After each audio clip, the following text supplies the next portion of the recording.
할렐루야. 우리 설립 14주년을 앞둔 우리 수요 예배 오신 여러분들을 주님의 이름으로 환영합니다. 함께 머리 숙여 기도하심으로 주님의 은혜의 보좌 앞에 기쁨으로 나아갑시다. 사랑과 자비가 풍성하신 하나님 아버지, 죄와 사망 가운데서 우리를 긍휼히 여겨 주시사 독생자 예수님을 보내주시고 그의 아름다운 순종과 대속의 십자가의 죽음과 부활을 통해 하나님의 자녀, 영생의 자녀, 천국의 백성, 왕같은 제사장으로 삼아주심에 진심으로 감사를 드립니다. 지난 14년 동안 우리 언덕교회를 눈동자처럼 지켜주시고 에베네셀의 은총 가운데 날마다 인도해 주심에 감사를 드립니다. 미래를 염려하지 아니하며 오늘 우리에게 당면한 하나님의 사역들을 온전히 감당하는 구원과 은혜의 아름다운 백성들 될 수 있도록 역사하여 주시옵소서. 주님 앞에 향유를 깬 우리 마리아처럼 기쁨의 헌신으로 주님 앞에 나아가는 우리 언덕교회 되기를 간절히 원합니다. 오늘도 수요일 밤 예배로 모였사오니 하나님 말씀과 기도와 찬양 가운데 우리의 산지사를 연락하여 주시옵시고 성령님 우리의 심령을 감동감하여 주시옵시며 나를 위해 죽으시고 부활하시며 중보하시는 예수님을 깊이 상고하고 나 자신을 부인하며 나 십자가를 지고 주님만을 쫓는 주님의 제자의 삶으로 나아갈 수 있도록 하나님 함께하여 주시옵소서. 그리스도의 풍성하신 은혜가 예배 가운데 우리의 심령으로 온전히 임하기를 간절히 원합니다. 주님 이 시간 예배 가운데 역사하여 주시옵소서. 예수 그리스도의 이름으로 간절히 기도드립니다. 아멘.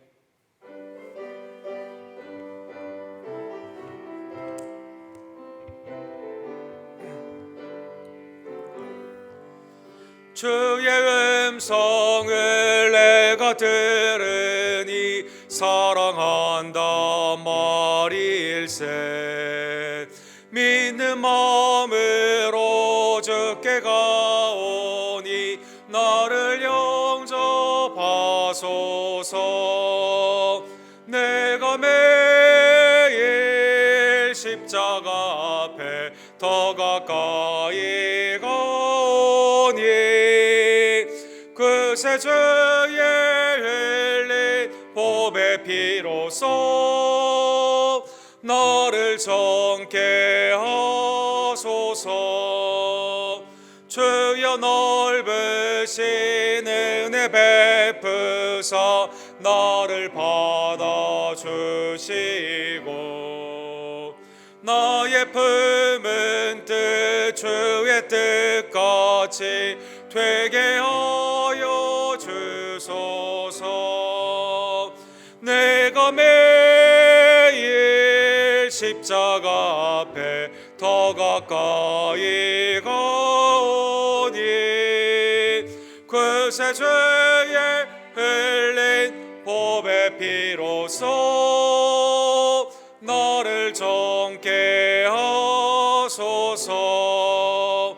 주의 보좌로 나갈 때에 어찌하니 기쁠까. 주의 얼굴을 항상 배우니 더욱 친근합니다.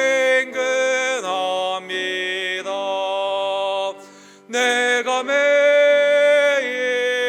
십자가 앞에 더 가까이 가오니 그새 주의 흘린 보배 피로써 나를 정케 하소서. 우리 구주의 넓은 사랑을 측량할 자 없으며 주가 주시는 참된 기쁨도 헤아릴 수 없도다. 내가 매일 십자가 앞에 더 가까이 가오니 그새 주의 흘린 보배 피로써 나를 정케 하소서.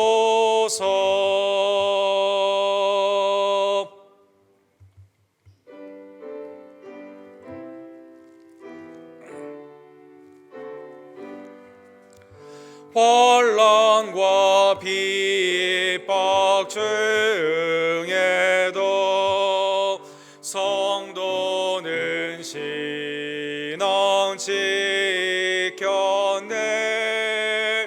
이 신앙 생각할 때에 기쁨이 충만하도다. 성도의 신앙 따라서 죽도록 충성하겠네. 옥중에 매인 성도나 양심은 자유 얻었네. 우리도 고난 받으면 죽어도 영광 되도다. 성도의 신앙 따라서 죽도록 충성하겠네.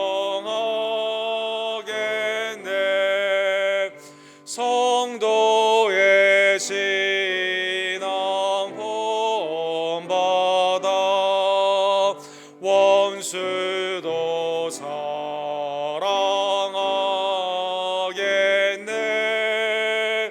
인자 너나 행실로 이 신앙 전파리라. 성도의 신앙 따라서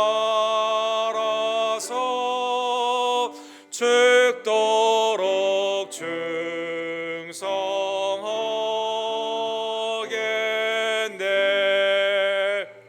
아멘. 합심하여 주께 기도로 나아갑시다.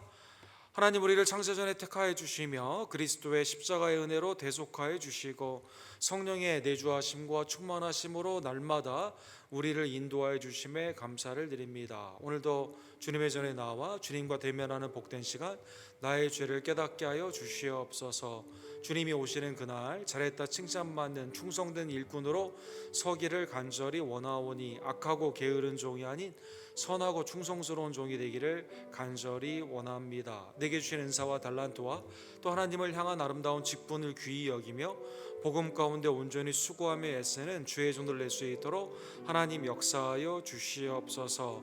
14년 동안 한결같은 은혜로 우리를 지켜주심에 감사를 드립니다. 오는 주일 감사의 주일 예배로 주님 앞에 드릴 때 하나님 우리의 삶을 연락하여 주시고 더 큰 영광으로 처음보다 나중 영광이 주님 앞에 쓰임받기를 간절히 원합니다. 하나님의 은혜로 부름받는 박영선 집사님, 또 권재 집사님과 수연과 수빈의 가정을 축복하여 주시며 성령의 충만함과 믿음의 역사로 함께하여 주시옵소서. 김성호 정의사님 여육간의 강건함의 축복을 더하여 주시며 조재현 목사님의 모로코의 사역도 하나님의 은혜의 대로가 열리기를 간절히 원합니다. 아쿠나 미션과 함께하는 우리 그로콜 미션에 수고하는 데이빗 개 목사님을 기억하여 주시옵소서. 각 순과 선교회와 하나님의 은혜 가운데 팀 사역을 주님께서 기억하여 주시고 믿음으로 하나님을 기쁘시게 하는 마지막 때 하나님의 모임들이 되기를 간절히 원합니다. 특별히 연약한 제들 하나님의 은혜 가운데 이 시간 고치시고 온전케 하여 주시옵소서.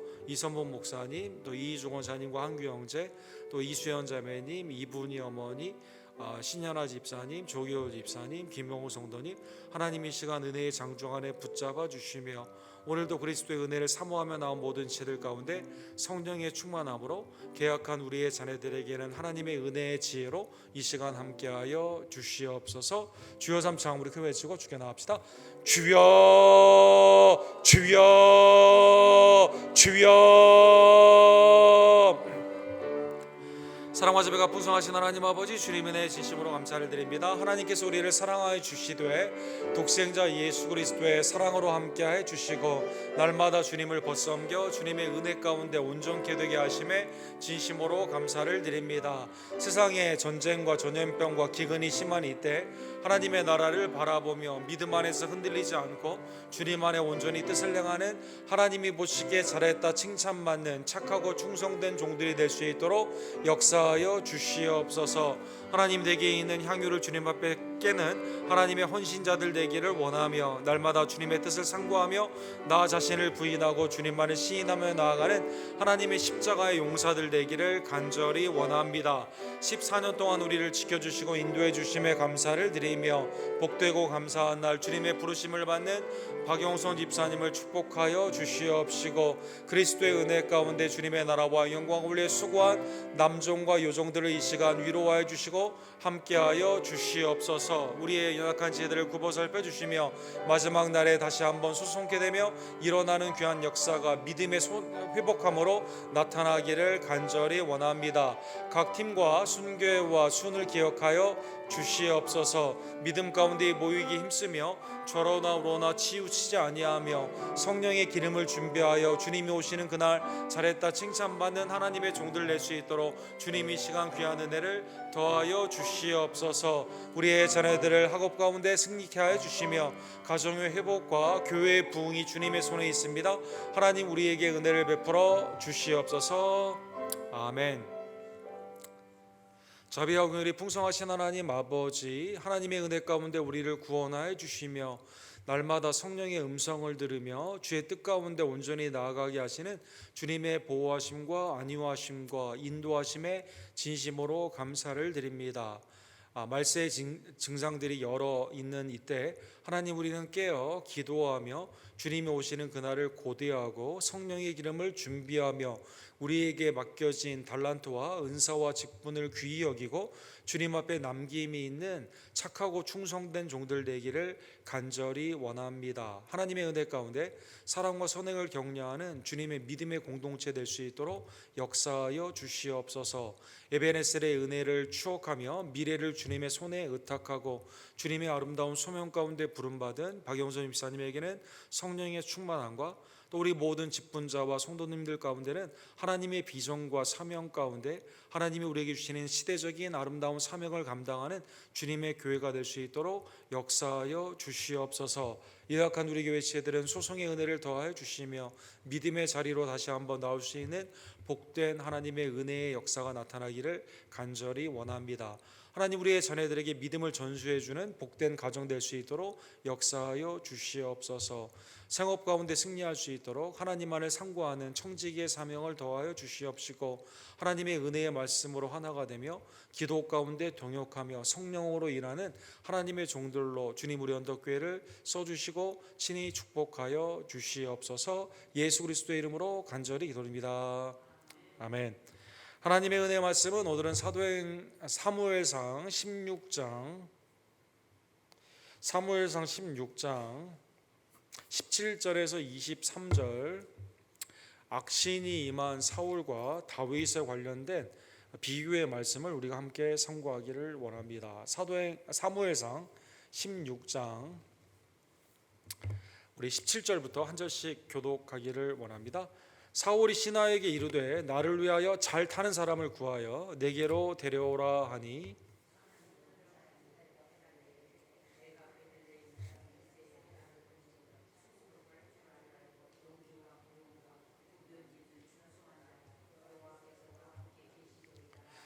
사울이 이에 전령들을 이새에게 보내어 이르되 양치는 내 아들 다윗을 내게로 보내라 하매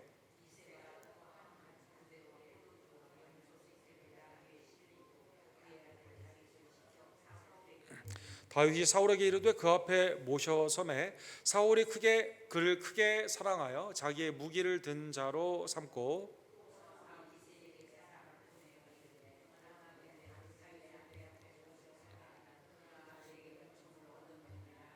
다시 같이 있습니다. 하나님께서 부리시는 악령이 사울에게 이를 때 다윗이 수금을 들고 와서 손으로 탄즉 사울이 상쾌하여 낫고 악령이 그에게서 떠나니라. 아멘. 오늘은 8월 24일 지금 전쟁 중에 있는 우크라이나의 독립 기념일입니다. 전쟁이 시작된 지 정확히 한 6개월 정도 되었는데요. 전쟁의 초기에는 교회뿐만 아니라 전 세계에서 빨리 이 전쟁이 잘 해결되기를 원하는 마음 가운데 이 전쟁에 굉장히 많은 관심을 보이고 또 구제 물자도 많이 보내고 또 교회도 이를 위해서 굉장히 많이 기도를 했습니다. 스태티스타라는 미국의 여러 정보들을 그래프로 만드는 단체가 있는데 거기에 보니까 전쟁 초기에 2월 말경에는요 이게 급속도로 이렇게 그래프가 올라가면서 우크라이나에 대한 관심이 많이 있었는데 이게 지금 점점 떨어져 가지고 이걸 가장 많이 관심이 있을 때를 100으로 본다면 지금 한 7, 8 이 구글이나 이런 인터넷에서 우크라이나에 관련된 소식이나 여기에 관련된 관심을 보이는 그것이 굉장히 낮아진 것을 볼 수가 있습니다.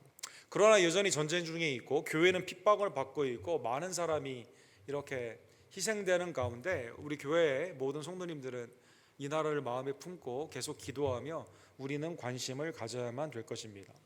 워낙 전쟁이 끝나지 않고 계속되다 보니까 여러분 세계 원자력 학자들과 또 마지막 때 일어나는 그러한 일 가운데 걱정하는 과학자들이 만든 둠스데이 클락이라는 게 있죠. 인류 종말의 시각을 보게 되면 이제 2분도 채 남지 않는 지난 50년 동안 가장 짧은 시간 곧 인류가 망할 수도 있다는 그러한 마지막 시계를 이렇게 가리키고 있습니다. 특별히 우크라이나에 있는 원자력 발전소가 지금 러시아가 이걸 점령하고 있는데 이 원자력 발전소가 체르노빌처럼 터질지 모르는 그러한 상황 가운데 유엔 총장이 지금 인류는 맥시멈 데인저에 있다, 가장 최고의 위험에 있다, 빨리 이거 해결해야 된다라고 경각심을 보내고 있는 것이죠. 여러분 유럽에도 여러 전쟁뿐만 아니라 가뭄이 많이 있어가지고 유럽에 지금 100여 년 만에 그 가뭄 가운데 전에 드러나지 않았던 강들이 말라가지고 돌들이 드러나고 있는데 이 헝거스톤 8월 15일인데 우리 날짜가 좀 잘못됐네요. 1616년에 이걸 가뭄이 그때 심해가지고 여기에다가 돌에다가 사람들이 글을 썼어요. 라틴 말로 써놨어요. 뭐라고 썼냐면 만약 이 돌이 강물이 줄어가지고 이 돌이 보이게 되면 마지막 때의 사인이기 때문에 너희는 슬피 울어야 된다. 이러한 말이 있는 이러한 돌들이 이렇게 드러나고 있는 마지막 때를 우리가 살고 있는 것을 볼 수가 있습니다. 우리 달라스 이런 데도 100여 년 만에 가뭄이 있었다가 이틀 동안 올해 다 와야 되는 비가 한꺼번에 오는 그러한 일이 있게 되고 정말 내일일을 알지 못하는 전쟁, 기근, 전염병이 있는 이 세계에서 우리는 살고 있는 것이죠. 이 둠스데이 클락이라는 지구 종말의 시각에서 이 100초밖에 남지 않은 그걸 보니까 인류의 마지막 있는 이 마지막 종말은 원자력도 문제고 전쟁도 문제고 기근과 가뭄도 문제인데 가장 큰 문제는요 푸틴과 같은 잘못된 지도자들의 판단이 가장 큰 문제다. 그래서 지도자들의 지금 종말에 있어서의 지도자들이 온전히 서지 못하는 그것에 경각심을 보내고 있습니다.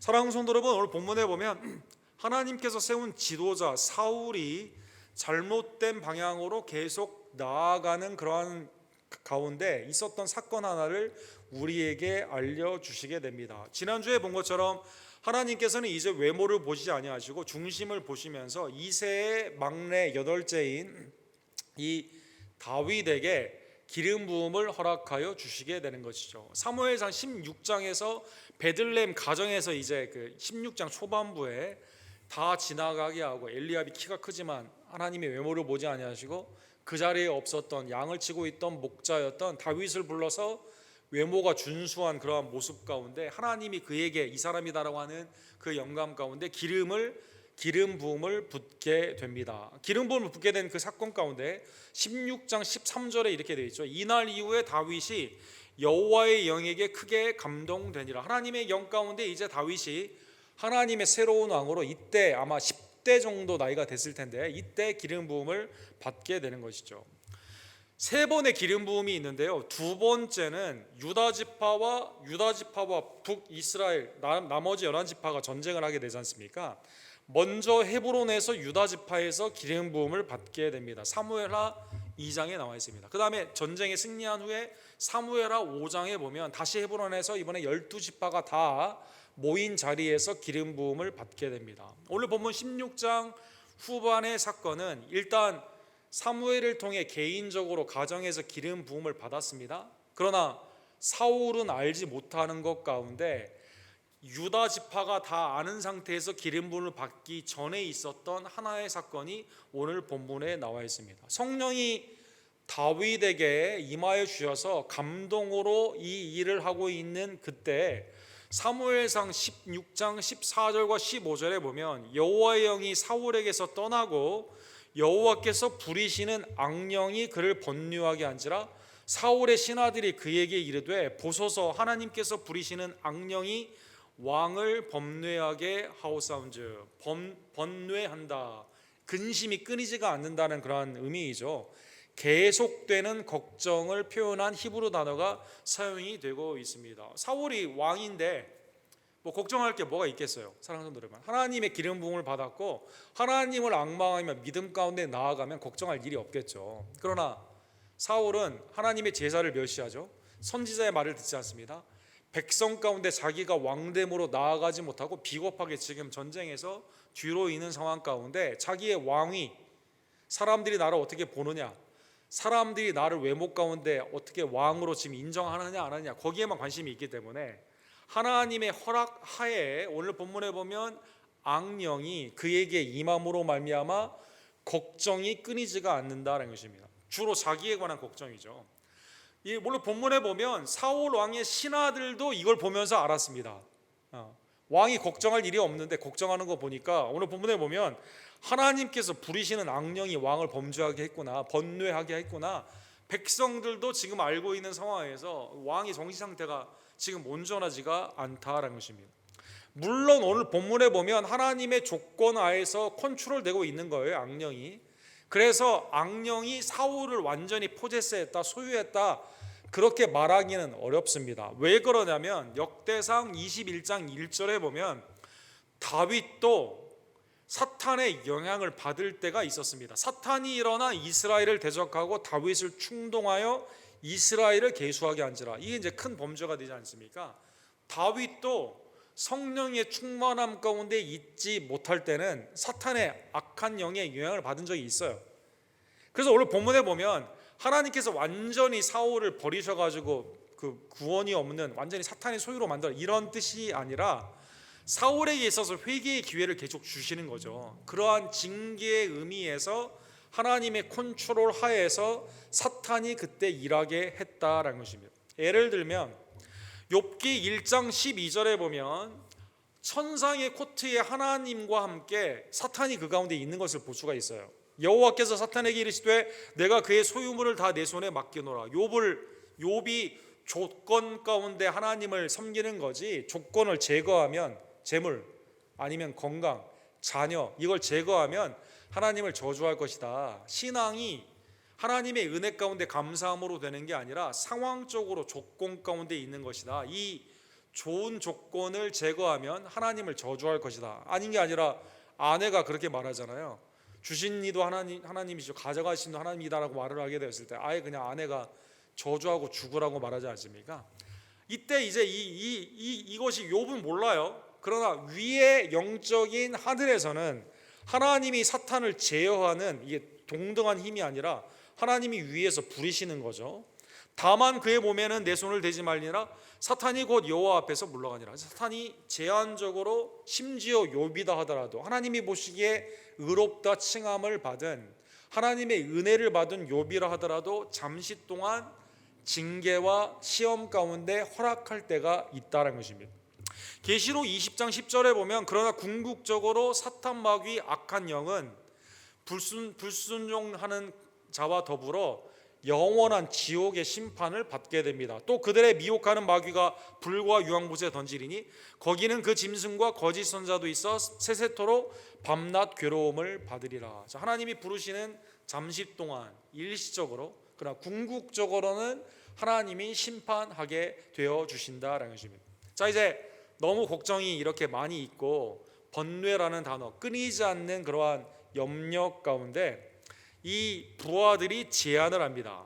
부하들이 그러면 이 악령을 내어 쫓는 원인이 악령, 하나님이 부르시는 악령이 임한 것 같은데 이걸 보내기 위해서 악기, 음악, 찬양을 한번 사용해 봅시다 라고 제안을 하게 되는 것이죠. 원하건대 우리 주께서는 당신 앞에서 모시는 신하들에게 명령하여 수금을 잘 타는 사람을 구하게 하소서.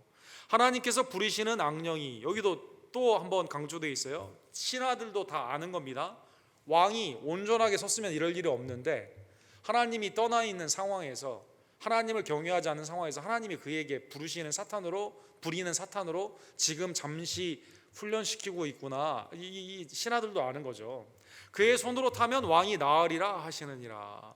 본문에 보면 수금이라는 라이어라고 하는 악기가 사용이 되어 있습니다. 이건 이제 고대부터 있었던 악기라고 합니다.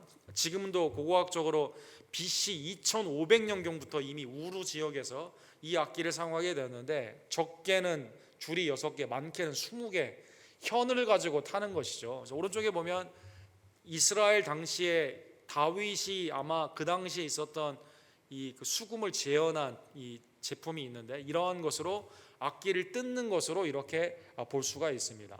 자, 그러면 하나님이 부르시는 악령이 이 찬양으로 자동적으로 나가는 게 아니라 오늘 본문에 나오는 것처럼 잘 타는 그의 손으로 이렇게 되어 있거든요. 누가 악기를 연주하느냐에 따라 악령이 그 가운데 나아갈 수가 있는 것이죠. 그래서 악령에 잠깐 지금 영향을 받는 사울에게 이걸 내보내기 위해서는 그냥 이 악기만 동원한다고 되는 게 아니에요. 어떤 내용의 찬양이며 누가 하느냐 여기에 대해서 좌우되게 되는 것이죠. 오늘날 아무리 성악가 잘하는 사람이 있다 하더라도 우상을 섬기는 사람이 와서 곡조를 그대로 따라 부른다고 하나님이 연락하시겠습니까? 연락하지 않겠죠. 아무리 내가 노래를 못한다 하더라도 성령의 은혜 가운데 마음으로 영으로 찬양하면 하나님이 기뻐 받으시겠죠. 여러분, 이 두 가지 여러분 다 아무리 아름다운 연주다 하더라도 오케스트라나 아무리 그 베를린 아니면 필하모니가 와서 한다 하더라도 곡 자체가 세속적이거나 아니면 악기를 타는 사람이 신앙이 없으면 그 하나님 연락받지 않는 거죠. 어쨌든 그래서 아이들 하나 내게 된 것이죠. 17절에 보면 그래서 오케이 그러면 그 사람 구해와보라고 잘 타는 사람을 내게로 데려오라고 말을 하게 됩니다. 이때 부하 중에서 이름을 알 수 없는 소년이 나와 있습니다. 소년 중에 한 사람이 이렇게 말합니다. 내가 베들레헴 사람, 그죠? 베들레헴 다윗의 고향이죠. 이 떡집이라고 불리우는 베들레헴 사람 이새의 아들을 본즉 수금을 탈 줄 알고 용기와 무용과 구변이 있는 준수한 자라. 소년이라고 나오는 그 단어가 10대를 의미하는 그러한 단어일 수 있기 때문에 아마 다윗이랑 동네 같이 놀았던 친구일 수도 있고 오늘 본문에 보면 다윗에 대해서 굉장히 잘 알고 있습니다. 이 소년이 소개를 하는데 다윗을 소개를 하는데 이새 아들 음악으로는 수금을 잘 타요. 그 다음에 하나님이 주신 달란트가 많아가지고요 용기가 있어가지고 다윗이 나중에 말하죠. 이 양들에게 침입해 올 때 사자 곰도 이기지 않습니까? 무용과 구변, 찬양, 하나님을 향한 찬양, 시편에 보면 다윗이 얼마나 아름다운 찬양을 많이 보냈습니까? 이 모든 것은 다 누가 주신 거예요? 하나님이 주신 거죠. 그래서 여호와께서 그와 함께 계시더라. 그래서 하나님의 택하심과 하나님의 공급하시는 은사, 선물로 주시는 은사, 또 하나님께서 그를 통해서 역사하시는 그 모습이 오늘 사무엘이 16장 12절에 보면 하나님의 영감으로 다윗을 보게 되었을 때 이렇게 말을 하죠. 그의 빛이 붉고 눈이 빼어나고 얼굴이 아름답더라 이렇게 되어 있거든요. 그래서 준수하다, 하나님이 보시기에 아름다운 다윗에 대해서 이 소년이 너무나 잘 알고 있는데 이 소년이 다윗을 소개하고 있다는 것입니다. 사랑하는 성도 여러분, 그 신구약에 보게 되면 구속사에 이름이 나와 있지도 않아요. 또 그 사람이 무슨 직책을 맡았나 이것도 잘 안 나와 있습니다. 이러한 성도들의 헌신이 구속사에 귀 쓰임 받는 경우들이 많이 있습니다. 예를 들면 열왕기하 5장에 보면 나만 장군이 있죠. 나만 장군은 큰 용사예요. 엄청난 아람 군대를 더 세계를 제패하는 그러한 그 대장입니다. 이 사람의 흠이 있습니다. 뭐가 흠이 있죠? 군복에 칼을 차고 막 사람들이 봤을 때는 막 용맹스러운데 집에 가서 옷을 쫙 벗으면 거울 앞에서 모습은 뭐예요? 나병입니다. 나병 환자. 이 세상에 허울 좋은 타이틀, 무기로 사람들을 죽이고 권세가 있는 아람의 최사령관인데 하나님 앞에 서면 나병 환자예요. 아무것도 못하는 겁니다. 사람들은. 얼마나 겉과 속이 다른 사람들을 나를 힘있다고 하는데 나는 내 피부조차도 어떻게 제어할 수 없는 죄인의 상징이죠. 어쨌든 이 사람이 이제 이 병으로 거기 있고 있을 때 이스라엘에서 잡혀온 요종이 있었습니다. 이 요종이 뭐라고 말을 하냐면 우리 주인이 사마리아에 계신 선지자 앞에 계셨으면 엘리사를 의미하죠. 좋겠나이다 그가 그 나병을 고치리이다 이렇게 말합니다. 사랑하는 성도 여러분, 애국 국가주의로 말을 하면 이 요종은 히브리 북이스라엘의 요종이기 때문에 거기에서 잡혀온 거 아닙니까? 유린을 당한 거예요. 노예로 잡혀온 겁니다. 국가주의로 생각하면 어떻게 생각해야 돼요? 나병으로 죽어라. 저기 우리나라 그렇게 괴롭힌 이 총사령관 잘됐다. 이 나병 환자고만 알고 보니까 얼마나 통쾌했겠습니까? 국가적으로 생각하면. 그러나 신앙적으로 생각하면 이 사람은 고침을 받아야 돼요. 사랑하는 여러분. 대적 원수라도 하나님의 은혜 가운데 구원을 받아야 된다니까요. 그래서 엘리사에게 인도를 합니다. 그래서 엘리사가 거기에서 고침을 하게 하여 주시게 됩니다. 자, 이 어린 소녀 이름이 뭔지도 안 나옵니다. 이 소녀를 통해 살아계신 하나님, 그리스도의 구약에 나타난 그리스도의 하나님의 놀라우신 치유의 역사가 이 가운데 나타나게 되는 것이죠. 나병 환자의 또 다른 예를 생각해 보면 열왕기하 7장 9절에 보면 4명의 나병 환자가 전쟁 가운데 나아가게 되었는데 이제 먹을 것이 없어서 전쟁에 적군이 있는 데라도 가서 한번 먹어야겠다라고 해서 딱 가보니까 하나님이 이미 그들을 심판하여 주셨습니다. 그래서 거기에서 전리품을 가지고 신나게 먹다가 7장 9장에 보면 열왕기하 7장 9절에 보면 이 나병 환자 한 명이 이렇게 말을 한 거죠. 이거 우리만 이렇게 먹어서는 안 되겠다고. 하나님이 승리케 하신 이 놀라운 역사를 가서 우리가 증거하게 됐다. 우리가 이렇게 해서는 아니 되겠도다. 오늘은 아름다운 소식이 있는 날이거든. 우리가 침묵하고 있도다. 그래서 다시 거기서 놓고 그 성으로 돌아와서 하나님께서 승리하셨다라는 그것을 알려주시게 된다는 것입니다. 이 나병 환자 이름이 안 나와 있습니다. 이름이 안 나와 있습니다. 그러나 구속사의 쓰임을 받게 되게 되는 것이죠. 오늘 본문에 보면 다윗이 어떻게 사울왕으로 인도함을 받게 되었을까요? 사랑하는 여러분, 그것은 엘리압이 내 막내 동생이 있는데 엘리압은 블레셋 전쟁터도 같이 나가지 않았습니까? 내 막내 동생이 수금 잘 탑니다. 그렇게 해서 소개시켰을까요? 엘리압은 외모가 아니죠. 다윗을 막내 동생을 괴롭히는 사람 아닙니까? 그게 아니라 이름도 없이 사울왕 가운데 부름받은 소년 중에 한 명이 소개를 해가지고 다윗이 사울왕 수중으로 이렇게 들어가게 된다는 것입니다. 그래서 이제 다윗을 보내게 됩니다. 사울왕의 그 근액 가운데 함께 있게 되는 것이죠. 자, 19절에서 20절에 보면 이새의 집에 가서 데려오라고 하니까 데려오게 되는 거예요. 사랑하는 성도 여러분, 오늘 본문에 보면 사실은 이 말씀 가운데 사무엘상 8장 11절에서 13절에 나오는 사무엘이 왕의 제도를 설명하는 내용이 여기에서 그대로 드러난 것을 볼 수가 있습니다. 사랑하는 성도 여러분, 우리를 위해서 전쟁에 나가야 되는 왕이 있어야만 되겠다. 왕을 달라고 말을 하죠. 이때 하나님이 너를 버린 게 아니라 나를 버렸다라고 하면서 아쉬워하지 않습니까? 그러면서 왕의 제도를 설명하라라고 말을 하게 됩니다. 왕의 제도를 설명할 때 이렇게 말하죠. 8장 11절에 이렇게 되어 있습니다. 그가 너희 아들들을 데려다가 그의 병고와 말을 어거하게 하리니, 왕이 너희 아들들을 내가 쓰기를 원하면 병사로 데려가는 거예요. 사람들은, 여인들은 불러다가 왕궁에서 음식을 시키게 되는 겁니다. 좋은 열매가 있잖아요. 그러면 왕이 그냥 가져가게 되는 겁니다. 사람들은 왕이 자기 마음대로 자기 필요에 의해서 이렇게 하는 거예요. 사람들 여러분, 사람들 오면 사울이 그렇게 하는 거예요. 여러분, 만약에 백악관에서 우리 보고 오라 하면 그냥 가야 되지 않습니까? 우리가 기쁘게도 생각할 수도 있겠지만 내가 왜 가야 되지? 그 권력 가운데 어쩔 수 없이 이렇게 되는 거예요. 이거는 하나님이 왕의 제도를 염려 가운데 말씀하신 거예요. 근데 그 왕이 온전히 서 있으면 좋겠지만 그 왕이 온전히 서 있지 않는 왕이면 어떻게 됩니까? 8장 14절과 15절에 보면 이 왕 제거시켜 주세요. 이 왕은 우리 지도자가 아니라고 하더라도 어쩔 수 없어요. 그때 하나님이 듣질 않습니다. 사람들은. 그래서 오늘 본문에 보면 자기 마음대로 누구 아들 오케이 데려와 그냥 쓰는 겁니다. 쓰는 겁니다. 왕의 권한에 권력 남용이 여기 가운데 이렇게 있는 겁니다. 사랑하는 여러분. 그래서 이세 사랑하는 아들 다윗이 그 가운데 불리어 가게 됩니다. 21절에서 22절에 보면 다윗이 딱 보니까요. 오늘 보면 21절에 보면 사울이 그를 크게 사랑하여 이렇게 되어 있습니다. 딱 보자마자 다윗의 그 하나님의 임재가 있었는지 그걸 딱 알았는지는 모르겠지만 마음에 들었어요. 그래서 경호원으로 삼습니다. 자기 무기를 드는 자로 삼고 경호원으로 삼게 되는 것이죠. 이새에게 처음에 부를 때는 상을 안 줬어요.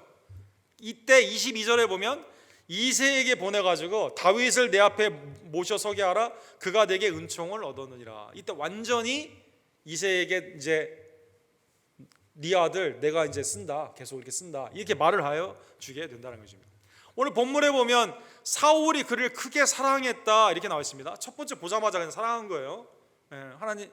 하나님의 임재를 보고 사랑했는데 어쨌든 자기가 이게 보면 남녀간의 사랑도 이 단어를 쓰게 되고 그렇게 되는데 아마 왕과 신하 가운데 충성스러운 마음 가운데 필라델피아 아마 형제 우애와 같은 그러한 것 가운데 이제 그 사랑하는 그 단어가 이렇게 쓰여져 있습니다. 사랑하는 성도 여러분, 이 사랑이 다윗을 사랑한 사울의 신앙은 참 사랑이었을까요? 참 크게 사랑했다고 하는데 이게 참 사랑이었을까요? 그건 아니죠. 내가 필요하니까 쓰는 거죠. 필요하니까 쓰는 거죠. 사울은 그런 사람이죠. 예를 들어 사무엘상 18장 8절에 보면 블레셋과의 전쟁 가운데 다윗이 나와서 승리하지 않습니까? 민족의 영웅이에요. 사위로 삼았어요. 사랑하는 성도 여러분. 또 그 전에 오늘 본문에 이 사건이 만약 전에 있던 사건이라면 악신을 물리쳐주는 내게 있어 상쾌한 마음을 주는 기쁨의 사람입니다. 그런데 골리앗을 이기게 되었을 때 사람들이 뭐라고 부르죠? 다윗이 죽인 자는 만만이요 사울이 죽인 자는 천천이다 라고 하면서 하나님께 영광을 돌린 거거든요. 찬양을 올린 거거든요. 이렇게 하니까 사울의 마음이 어떻게 됐어요? 그렇지, 나는 골리앗과 나가서 싸울 생각도 못했는데 나는 결국 내 딸을 주겠다고 하고 세금 겨우 안 내게 주고 그거 가지고 그냥 하나 걸었는데 다윗이 목숨을 걸고 와서 이긴 거 아닙니까? 또 결국에는 자기 미갈이라는 딸의 또 남편이 되면서 사위 아닙니까? 나중에 보게 되면 내 아들아 이런 표현도 쓰지 않습니까? 그래서 이게 얼마나 감사한 일이에요. 아들이 자기 사위 아니면 국가적인 영웅을 이렇게 높이는 것에 감사한데 18장 8절에 보면 불쾌했다 이렇게 나와 있습니다. 불쾌했다의 반대말은 뭐죠? 상쾌한 거죠. 상쾌한 거죠. 사랑하는 성도 여러분. 23절에 보면 다윗은 사울에게 불쾌한 사람이 아니에요. 악신을 물리쳐 주는 하나님의 도구가 되는 겁니다. 상쾌한 사람이에요. 상쾌해 주는 겁니다. 이렇게 되어 있습니다. 하나님께서 부리시는 악령이 사울에게 이를 때 다윗이 수금을 들고 와서 손으로 탄즉 사울이 상쾌하여 다윗과 가까이 있으면 상쾌한 거죠. 골리앗도 이기게 악신도 물러나게 되고 또 오늘 본문에 보면 사울에게 악령이 계속 내주하는 게 아니에요. 가끔 이렇게 온다 사울에게 이른다 이렇게 표현되어 있거든요. 사랑하는 성도 여러분, 수금을 탈 때마다 기분이 상쾌해지는 거예요. 악령이 떠나가게 되니까. 그래도 왜곡된 사랑, 내가 필요할 때는 쓰지만 그 사람이 나보다 더 잘 나가, 더 위에 있어, 사랑을 더 많이 받는 것 같아요. 존경을 많이 받는 것 같아요. 그럼 시기와 질투를 자기를 다윗과 매조하는 거죠. 이 재보는 거죠. 그래서 나보다 더 잘 나가면 죽여야겠다 이렇게 생각한다는 거죠. 사랑하는 성도 여러분, 오늘 본문에 보면 악령이 이를 때 나갔다라고 했습니다. 그러면 사울은 이 사건을 통해서 뭘 생각해야 됩니까? 다시는 못 오도록 어떻게 해야 되죠? 처음에 부르심을 받았을 때 그때처럼 성령 하나님의 영을 붙잡아야만 되죠. 하나님께 온전한 예배, 하나님의 선지자의 말씀을 제대로 순종하고 또 다윗을 통해 하나님의 찬양이 있으면 같이 하나님의 찬양 가운데 나아가야만 되는데 악령이 올 때마다 스스로 해결을 못해요. 누가 해줘야 돼요? 다윗이 해줘야 됩니다. 나중에는 그의 인생이 어떻게 됩니까? 다윗을 쫓는데 다 그 가운데 하게 되고 신접한 여인을 부르게 되는 악령에 붙잡힌 삶을 살게 된다는 것입니다. 예수님은 누가복음 11장 25절과 26절에 보면 귀신이 내어쫓김을 받았습니다. 이게 다 온전하게 된 게 아니라 그 다음에 어떻게 돼요? 성령으로 채워야만 되죠. 가서 보니 그 집이 청소되고 수리되었거늘. 귀신이 나간 그 자리에 다른 귀신이 와서 보니까 깨끗해졌네. 그러면 내가 더 많은 귀신을 데려와야지 해가지고 일곱은 완전수입니다. 귀신 7을 데리고 들어가서 거하니 그 사람의 나중 형편이 전보다 더 심하게 돼요. 이 예가 바로 사울이 된다는 것입니다. 오늘 본문을 보면 사랑하는 성도 여러분, 사울이 사랑이라는 단어를 얼마나 왜곡되게 자기 중심으로 사용하는 것을 알 수가 있습니다.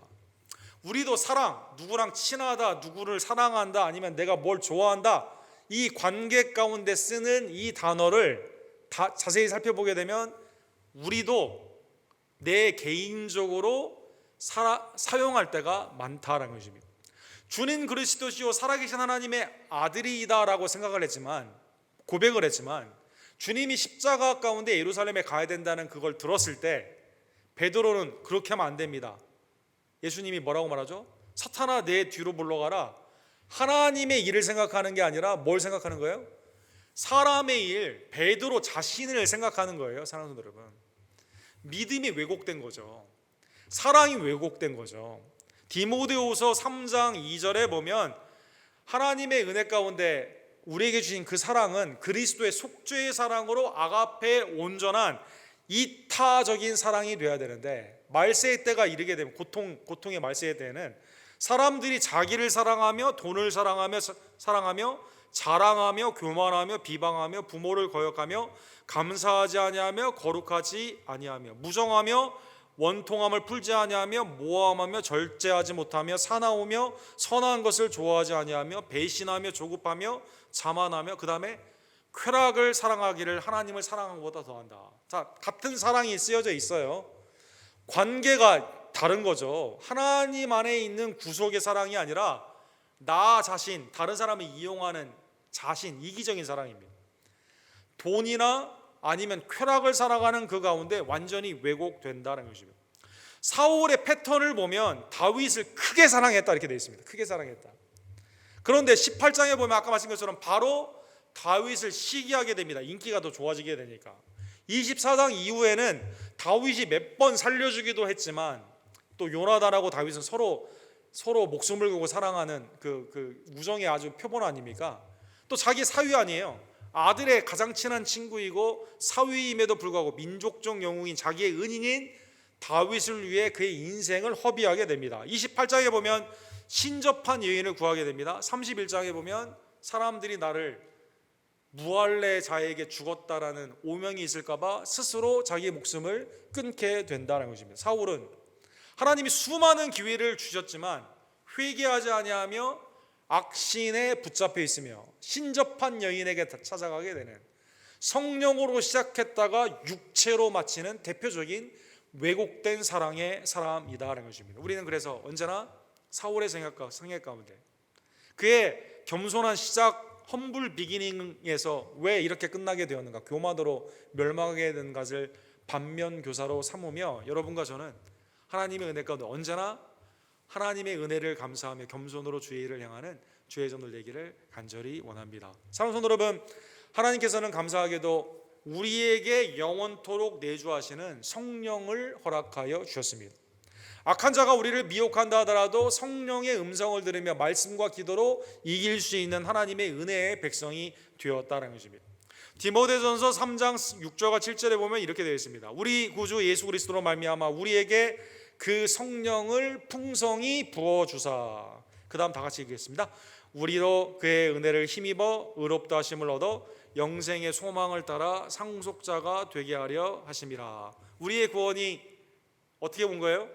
그리스도로 말미암아 성령이 우리 가운데 하나님이 풍성히 부어주셨기 때문에 하나님이 우리를 의롭다 칭해 주시고 하나님의 은혜의 상속자로 지금도 그 은혜를 힘입어 살게 하시는 놀라운 은총을 주셨다는 것입니다. 하나님은 성령을 우리에게 고아처럼 내버려 주지 아니하시고 예수님의 말씀처럼 성령을 약속대로 주시며 우리에게 내주하여 주시고 악한 영과 세상의 불순종의 세력 가운데 담대히 성령의 말씀으로 싸울 수 있게 하시고 믿음 가운데 승리할 수 있는 놀라운 은혜를 주셨음에 감사하는 주의 손을 내기를 간절히 원합니다. 그러므로 성령이 우리 가운데 내주하심으로 말미암아 여러분과 저는 주님을 기쁨으로 감사함으로 겸손함으로 섬길 수 있게 되는 것이죠. 히브리서 9장 14절에 이렇게 되어 있습니다. 우리 다 같이 읽도록 하물며 영원하신 성령으로 말미암아 흠없는 자기를 하나님께 드린 그리스도의 피가 어찌 너희 양심을 죽은 행실에서 깨끗하게 하고 살아계신 하나님을 섬기게 하지 못하겠느냐. 영원하신 성령이 그리스도의 성령의 잉태하심, 성령의 사역하심, 성령의 인도하심으로 승리하신 십자가와 부활로 우리에게 구원을 주신 그 은혜를 주셨기 때문에 여러분과 제가 양심의 깨끗함을 가지고 하나님의 은혜 가운데 죽은 행실을 버리며 하나님의 은혜의 기쁨으로 사역할 수 있다는 것입니다. 우리에게 성령을 신약에는 영원토록 부어주신 하나님의 은혜에 감사하는 성령으로 말미암아 주의 일에 힘쓰는 주의 전을 내기를 간절히 원합니다. 하나만 적용해보고 예와 하나를 들고 우리 마치도록 하겠습니다. 그래서 여러분과 저는요, 사랑하는 성도 여러분, 주의 일을 할 때 어떠한 힘으로 해야 돼요? 성령에 힘입어 주님을 의지하여 해야만 된다는 것이죠. 갈라디아서 5장 25절과 26절에 보면 만일 우리가 성령으로 살면 또한 성령으로 행할지니 헛된 영광을 구하여 서로 노엽게 하거나 서로 투기하지 말지니라. 사울은 악신으로 말미암아 헛된 영광, 헛된 투기로 인생을 낭비했죠. 그리스도의 은혜 가운데 있는 여러분과 저는 성령으로 말미암아 구원을 받았기 때문에 성령의 하나됨 가운데 겸손으로 투기가 아니라 하나됨으로 하나님의 은혜 가운데 사람을 살리는 영광 중심으로 나아가야만 된다는 것입니다. 나의 영광이 아닙니다. 세속의 영화가 아닙니다. 주의 은혜 가운데 성령으로 구원받았기 때문에 성령으로 겸손히 일하는 주의 종을 내기를 간절히 원합니다.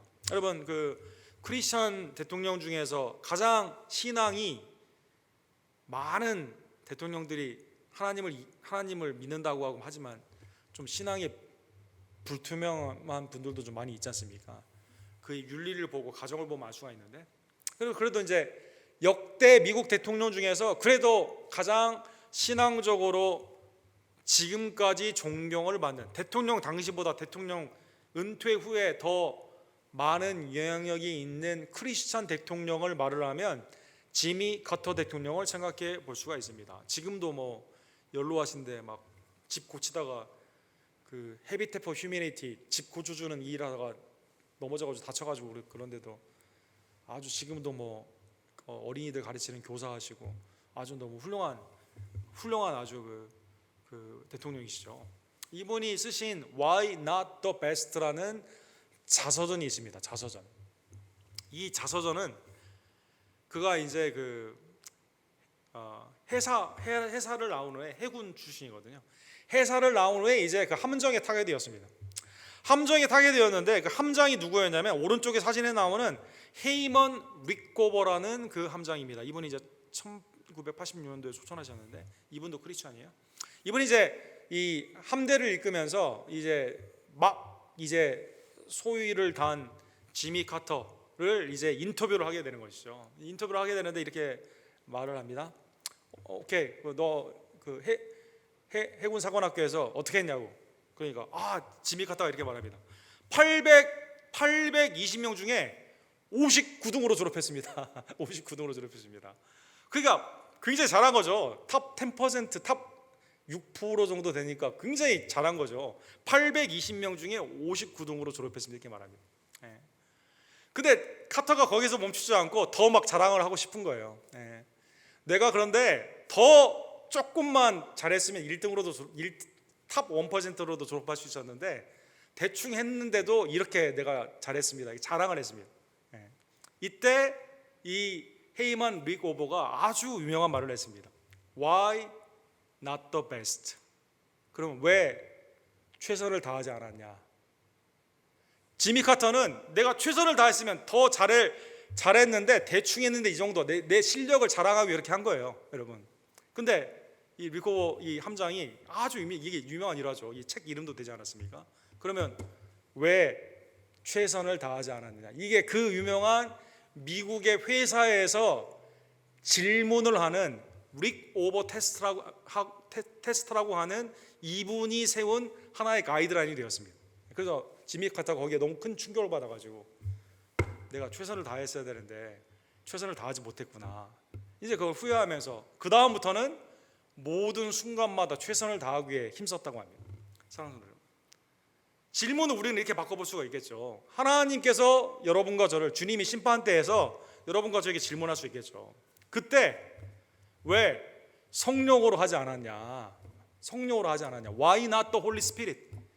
왜 너의 육신의 중심으로 내가 왜 하나님의 뜻 가운데 행하지 않고 성령의 뜻을 알았음에도 그렇게 하지 않았냐? 사랑하는 여러분, 우리에게 질문할 수 있다는 것입니다. 오늘 본문의 말씀을 깨달으면 사탄이 여러 방법으로 우리를 미혹하고 있는 이때 여러분과 저는 성령의 풍성한 부으심을 받아 구원을 받았기 때문에 성령의 구원함을 받은 여러분과 저는 성령을 통해 일하는 하나님 안에서 언제나 주의 영광을 높여드리고 나의 헛된 영광, 세상의 것을 구하지 아니하며 성령 안에서 승리하는 주의 종들 되기를 간절히 원합니다. 기도합시다.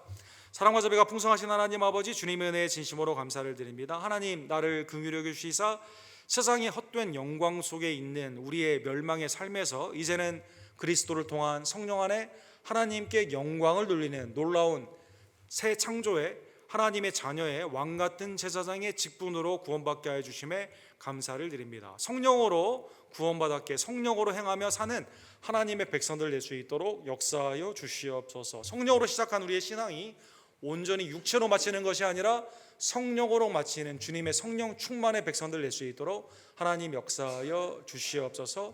하나님, 그리스도의 향기가 되어 우리가 가는 그곳에 악신이 물러가며 복음 가운데 승리가 되며 주님의 은혜의 찬미가 넘치는 하나님의 구원의 도구로 쓰임받기를 간절히 원합니다. 특별히 14년을 맞이한 우리 언덕교회가 하나님의 은혜 가운데 복음의 도구로 이 땅 가운데 시대적 사명을 잘 감당하는 복된 교회 될 수 있도록 역사하여 주시옵소서. 기도 가운데 깨어있으며 복음 증거를 쉬지 아니하며 그리스도 안에서 겸손히 서로 나보다 낮게 여기며 화목 가운데 서로 섬기며 하나님의 아름다운 사랑의 종들로 나아가는 성령 충만한 은사와 직분과 달란트의 백성들 될 수 있도록 주여 역사하여 주시옵소서. 예수 그리스도의 이름으로 간절히 기도드립니다.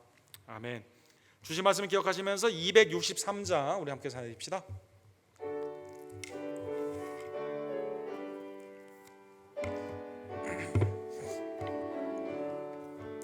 이 세상 험하고 나 비록 약하나 늘 기도 힘쓰면 큰 권능 먹겠네. 주의 은혜로 대속받아서 피와 같이 밝은 죄는 같이 이겠네.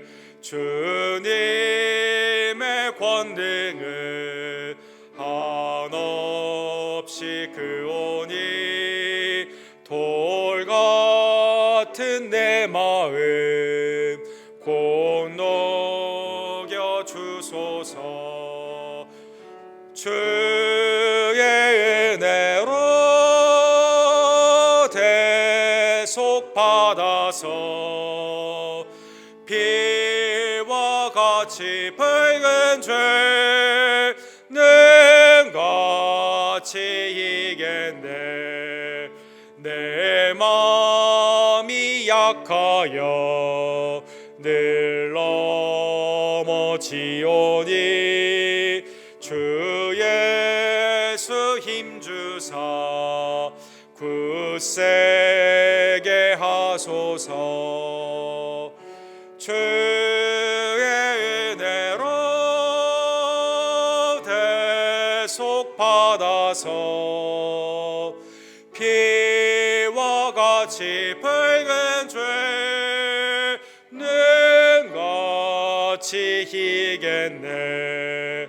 죄사함 받은 후 새 사람 되어서 주 앞에 서는 날 늘 찬송하리네. 주의 은혜로 대속받아서 피 같이 붉은 죄는 같이 이겠네. 아멘. 우리 다 같이 일어서서 오늘 축도로 오늘 예배를 마칩시다.